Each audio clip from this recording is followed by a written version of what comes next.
Hello, friends. Welcome to the digital version of Integrated Math 1A.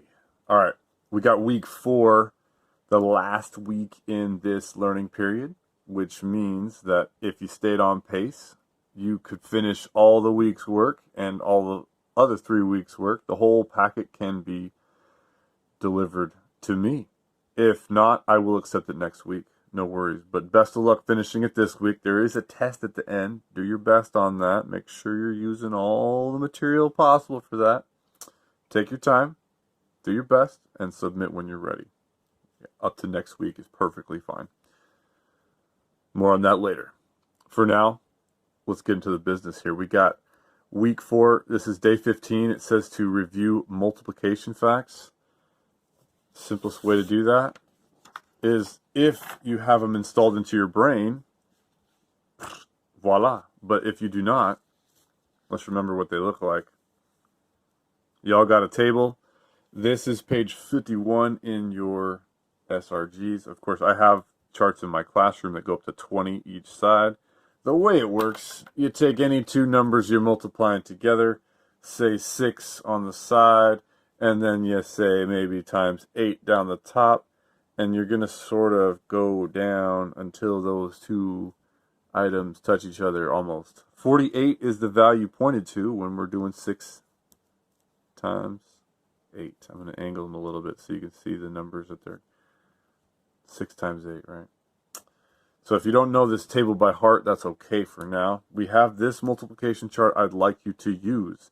Please do not use a calculator because that is going to rob you of the opportunity to train your brain what all of these things are. Now, to exercise this, we got plenty of practice. Pages 53 and 54 have a variety of multiplications. Try them from your memory first, all right? Don't use a calculator. Use this table to fill in any values that your memory can't do on its own. The reason is because you really do want to memorize all of this table because we use multiplication so often. And if you can memorize this table, it's going to be the fastest way through problems to mentally do the multiplication. If you have to stop to use a calculator or reference a table, it's going to slow you down. So make sure you get that under control. Absorb this into your minds. And after you're done absorbing, quickly turn to page 55. And we're going to talk about something called the distributive property. Now, what it is and what it looks like are both important. So first, let us discuss what does it look like. You've seen them before. Your friends, the parentheses. They are going to be key in these distributions that we're going to need to do. All right. Something's going to be standing inside. At first, I'm going to just put one little thing in there. I'm going to put a 4 in there. Okay. Now, what triggers a distribution is when another thing, I'm going to be simple again, and select just a number. When there's a number standing outside of parentheses like this, we need to know what it means to do. Which operation are we trying to go here? Because there's no symbol, right? Everyone looking between. Nothing's written there. But this is how it's going to be presented. So what do we do? Well, distribution, what we need to realize is it's what it looks like here. What it is, we're just going to have to multiply. So we are going to multiply the stuff outside times the stuff inside. Now, I said everything inside versus everything outside, right? So we're only going to have one thing outside, but there's going to be more pieces inside as we proceed. So first, I want to show you that the 7 needs to interact with the 4. 1 for 1 here, because it's a simple case. What this means is that we are simply going to take 7 times 4. Remember, distribution is multiplying.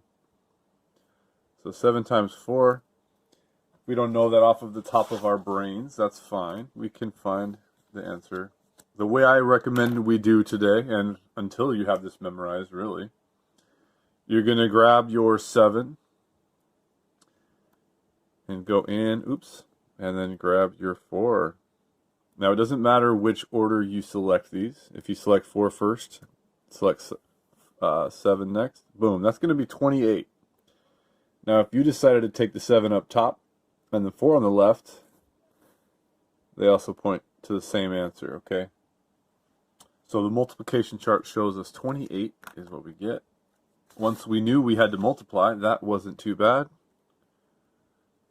Perfect. So the easy case is the easy case is complete. All right. So sometimes though, I might have a letter involved here. Oh my goodness, variables can do this? Oh yeah. So that's the first case up here. I'll label it case 1, and that's the easy case. We have a medium case. Sometimes, if the 7's standing outside, there can be more than one piece inside.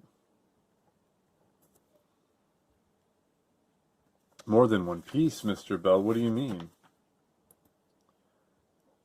4 plus 2 is inside the parentheses, and the order of operations that we described last week tell us we can do that first, and we should before we try to do anything else. But to show a point, I want to show you how we can get to the same answer by distribution. You see, this 7 is going to multiply times everything inside. So we need to look at, how do I know how many things there are inside? And it's this symbol here, this addition symbol that we know and love. It is going to separate the pieces or the terms that are inside the parentheses. So if you see 1 plus sign, it's going to separate 2 terms. If you see 2 plus signs, that would separate 3 terms. You might also see a negative sign. In the third example, I'll make sure to choose a negative so you can see how I identify the number of pieces, because that's important. I need to see that there are 2 pieces here because I need to see what they do. 7 needs to multiply times both pieces in this case. Don't forget them. There's 2 because of the plus sign. Okay, so we're going to cruise over here. What does this mean to do? 7 times 4. Luckily, I already know how much that is from the first problem. And then I'm going to add, because I have the plus sign, I'm going to add 7 times 2. The second multiply to do.